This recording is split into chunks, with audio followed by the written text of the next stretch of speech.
Okay, so today we're going to talk about navigating your life after your baby has suffered a traumatic brain injury. In our context, that traumatic brain injury is going to be HIE, hypoxic ischemic encephalopathy. First of all, there's going to be a couple of topics of areas of concern on this. And the first big one is going to be taking the time to understand the injury, taking the time to understand. When I'm saying HIE, what is this? And in our context, that's going to be a reduction of oxygenated blood, which can lead the baby to suffer this type of traumatic brain injury. The next question is probably going to flow from that is going to be, well, how did this happen? And we get that question a lot from mothers. And the simple answer is that there can be multiple things that can actually cause a baby to suffer this injury. The first two actually have nothing to do in a lot of instances to medical malpractice. And that is genetics. Sometimes it can be a genetic issue. Second one can be developmental, some type of developmental issue that's going to be present.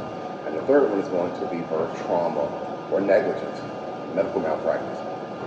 That can also cause a baby to suffer this type of injury. So understanding these things are critical in navigating this area. And so in some instances, when we see it, medical malpractice has been the cause, negligence has been the cause. A lot of times it is going to be, there were problems on the electronic fetal heart monitor, which gave notice or should have given notice to the medical professionals that the baby was no longer tolerating that vaginal delivery. They were no longer doing well. They may have been in a term, which we don't use it a lot anymore, but they may have been in fetal distress. Fetal distress might have been present, and the doctors and nurses, for whatever reason, they did not act accordingly or in compliance with the standard of care. And this is what caused the baby to suffer this traumatic brain injury. That could be because of things like a umbilical cord compression. Something like that could have caused it, and that led to a reduction in oxygenated blood, which led the baby to suffer a traumatic brain injury. So first one's going to be understanding the medical aspect of things. Number two, I want to talk about, or the next area is going to be, in this journey, creating spaces in which you can have support groups.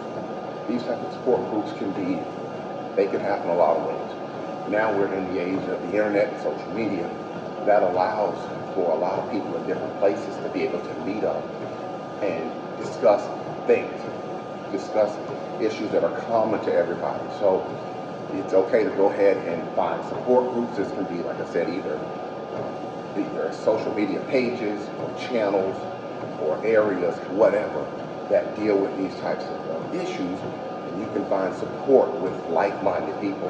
Not only can you do it through the internet, you can use the internet to find places that may be local and close to you, so you can go to certain meetings or certain events for individuals in your area or in your state. So having a good support group is very critical in navigating this process. And this also can be family, and it can also be friends. That can also be an important area when it comes to this. The next area I want to quickly talk about is the medical aspect of things. And this is building relationships with medical professionals in regards to what's happening with your baby. And I'm going to also kind of combine the relationship aspect with medical experts and advocating on the medical expert side of things. And so what I mean by that is, in this journey, your questions are going to come up, issues are going to come up. And it is okay to make sure that you're on the same page, or you should be on the same page with your doctors and medical professionals as it pertains to your baby and family. When this is going on, you may have questions, and this is also something that's just critical. When you are voicing your questions and your concerns, make sure that the doctors or medical professionals are answering those specific questions and concerns. If it's looking like they're not answering questions or concerns, or they're answering in such a way that you just don't know what they're saying, it's okay to step back and say, well, look, doctor, such and such, I know you said this, but I'm not really understanding how you're explaining this to me. Can you break this down a little bit more so I can have a better idea of what's happening with my baby? That's okay to do that. And when you're going through this process, if it's looking like, well, these doctors are not necessarily answering your questions, or you feel comfortable talking or moving with another doctor or a medical office or whatever, it's okay to do that. If you feel that you need to do that, do it. Because remember, this is your child, this is your family, and you have to do what is best for your situation. The next area that I want to talk about is going to be staying on top of these medical, of the medical things. And by that, what I mean is any type of surgeries or doctor's appointments that may be needed, physical therapy, occupational therapy, speech therapy, any of these types of things and more, as they are needed through time with your child. Stay on top of these things because this is important. These types of issues are important when it comes to the development and well-being of your child. And finally, I want to talk about advocacy. Okay, and this is, again, this ties into a little bit more also to what I talked about earlier when it comes to the medical side, but also on the legal side. Do not feel bad if you think it's best for you to have to advocate or really kind of push the envelope when it comes to your child or your baby. It's okay to do that, and I know that we've talked to some families in the past that have been in certain support groups, and people have kind of looked down on them because they're either having to advocate hard on the medical side or they've decided to get an attorney involved. That's okay. If you feel that you have to do that, remember what I said earlier. You have to do what's best for yourself and your family. And you got to remember that not everybody's situation is going to be the same. Maybe you have financial and other obligations that are for you and your family may be different than someone else. They may not be worried about the financial aspect of this, the financial toll that something like this is taking on their family. They may not have to worry about it as much as you. And so, again, you have to make sure that you are taking the time to think about what's best for yourself and your family. And finally, before I get out of here too, I want to also say that take some time, because this is also, sometimes this can be forgotten. Take some time to remember and to celebrate milestones. A lot of times you'll have families that'll say, well, my baby or my child can't do this, can't do that, can't do this, they can't do that. You have to also take the time to say, well, what can they do in some instances?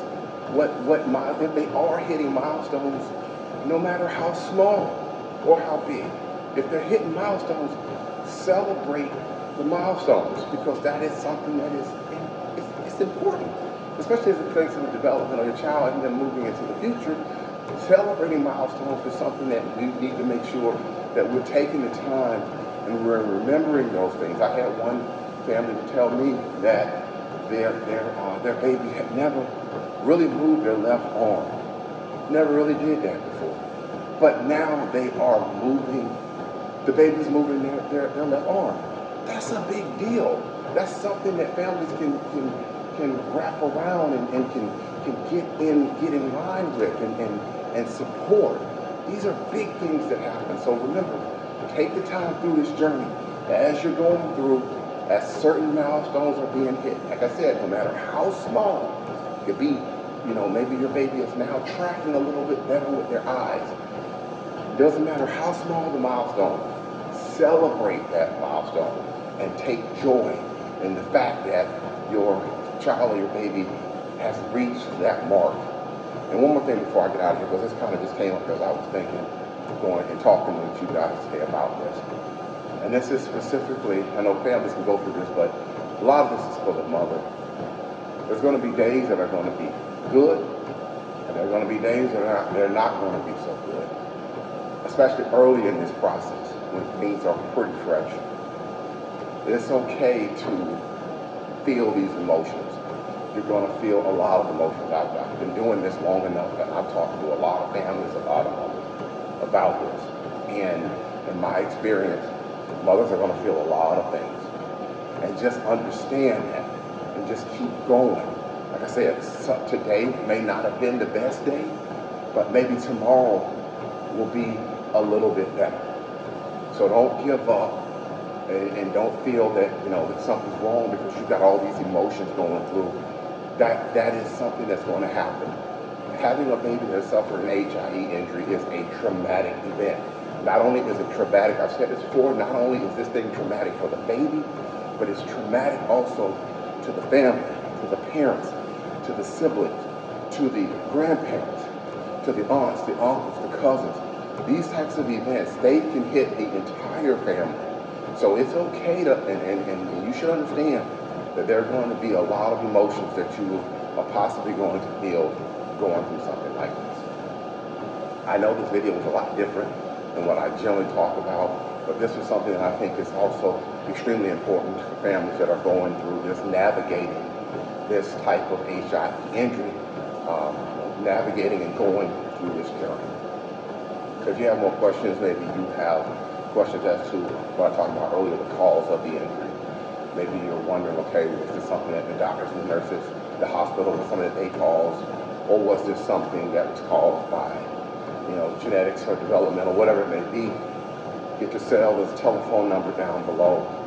Get it and give me a call. Remember, initially it costs you absolutely nothing to talk with us about this, and I would be honored to take the time and listen to your baby's story when it comes to this.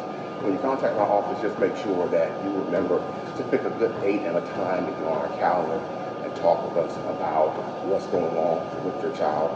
In addition to that, make sure you leave my secretary, you leave them a good email address, because sometimes we have to correspond with families through email. I just want to make sure that you understand that, and it's an email that if we have to send you something that you check frequently.